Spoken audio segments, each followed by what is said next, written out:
Hello and welcome to another Spartan Athletics webcast for the basketball team. The women's basketball team started off WAC play 2-0 before losing to Louisiana Tech here at home at the Event Center. Now they will hit the road for the first time in WAC play to play Fresno State on Thursday and then Nevada on Saturday. Here to talk more about the women's team is their head coach, Tim La Kose.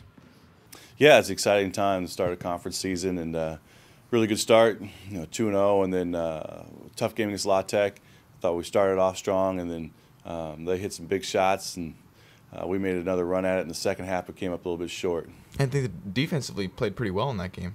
At times. La Tech's a good team, and they were able to get some good shots and took advantage of those.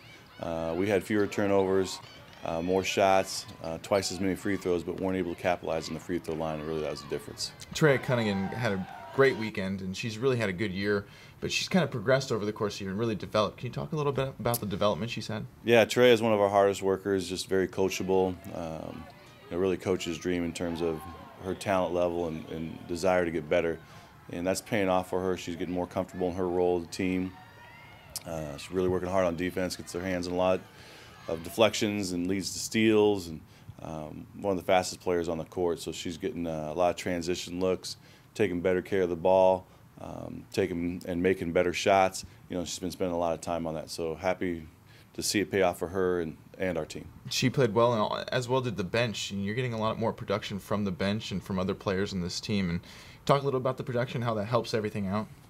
Yeah, well, everybody's seeing their role, and that really helps not only on the bench but also in our starting rotation with Maisha. She had a game high the other night, and she's a defensive force for us, protecting the basket and offensively, getting to the boards and putbacks and layups, and she's just playing a lot better, and I think with more confidence. And not only her, but the whole team. They're having a taste of success, and they're hungry to get more. And another example is Marissa Williams.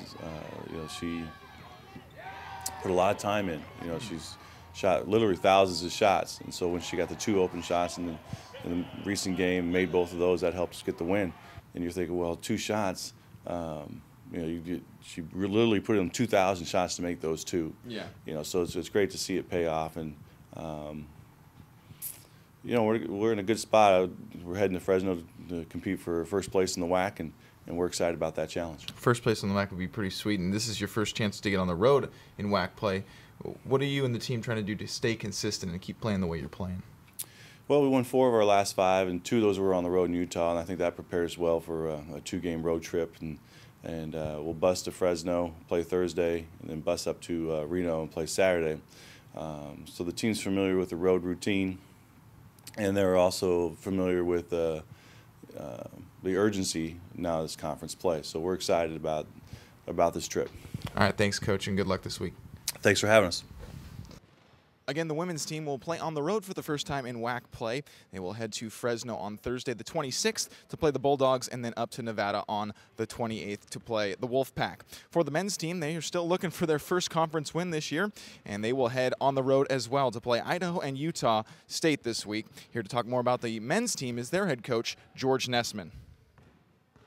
Well, I think we have a good sense here of balance. And you want to, we always say, respond appropriately. Don't overreact, don't underreact to situations. Don't let the situations control your attitude, dictate to you what you should be doing. And I think we're pretty composed, and I think that helps, because we've come back in a number of other games too where we didn't get over the top and win, but we made it a very competitive game after being behind. Having said that, obviously it's not our goal to ever be behind. You don't want to be behind double digits, and sometimes the second media we're down double digits, and we don't want that. And we're working on a better mindset coming out of the locker room to be more engaged, and some of that's our youth and immaturity, not really knowing how to be ready, and they need to get punched before they sense, okay, we'll go. But I think our team is resilient, and we're in it for the long haul, and that helps too. It's just those games that you fall behind really quickly. It's just mostly at the outset of the game, and I don't know if it's not being ready or just cold shooting to start off the games. Well, you never know. I know people always ask me, well, what about this? What about that? We're dealing with human beings, and they're not a collective. As much as they're a team, they're still not a collective. There's a bunch of individuals, and we're working through, you know, the readiness issue for all of our guys. Certainly there's a spirit there, because if you weren't ready, if you truly weren't ready to compete, you would never recover. So we're ready to compete. We're just not on that edge when the game begins too often, and we just have to keep working at that. It's nice to get a win, but it was out of conference. Now you're back in conference play on the road once more. Two tough places to play, and I know Utah State maybe not what a lot of people expected this year, but still a tough team and a tough spot to play in as well. No question. The Idaho-Utah State trip is never easy. It's into cold weather country. Idaho is having a nice year. They're right around 500 overall, but they just have a way of hanging in there, and they've won some games in the closing minutes. They beat La Tech in the closing minutes. They beat Utah State in the closing minutes. They beat Fresno in the closing minutes. They're well coached and they battle. One nice thing about the two teams is that because Coach Verlin, head coach at Idaho, was Coach Morrell's assistant for many years at Utah State, there's a lot of similarity in their systems, so the preparation time is reduced a little bit, and the carryover is there. Utah State, regardless of the record, is still a premier program, and they have just an outstanding home court environment. It's very difficult to win there. Very few teams in our conference have won there since I've been in the WAC, and so that'll be a fun challenge on Saturday for sure. What are the little bit of the similarities that you talked about just briefly? Well, both teams run a lot of screen action, and they have a tendency to be very deliberate. Defensively, they both run a system where they normally play man-to-man if they don't score, and zone if they do. They run a similar half-court trap defense.